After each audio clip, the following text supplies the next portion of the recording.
So hello ગુજીસ, sorry ગાઈજીસ.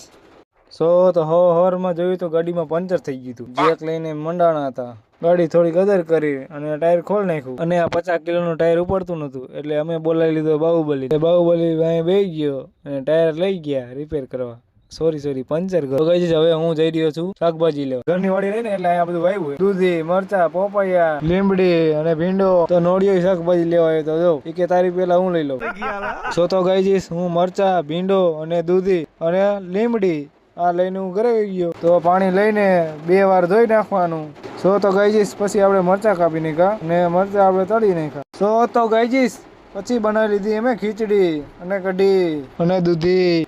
તો બપોરનું જમવાનું તૈયાર થઈ ગયું. તો ભાઈ મરચા, આહા, લાડવા, થેપલા, છાશ, રોટલી, વાહ, દૂધીની શાક અને ખીચડી કઢી, વાહ ભાઈ વાહ. તો અમારો બાહુબલી પાછો આવ્યો ટાયર લઈને. પણ આવ્યો તો આ બાહુબલી અને પછી કરી નાખ્યું ટાયર સાફ. ટાયરમાં કાંકરા બહુ કરી ગયા હતા અને પછી ધીરે ધીરે અમે કરી દીધું ટાયર ફિટ. तेजस्वी लोग हैं हमारे पास, कितने शानदार विचार रखते हैं.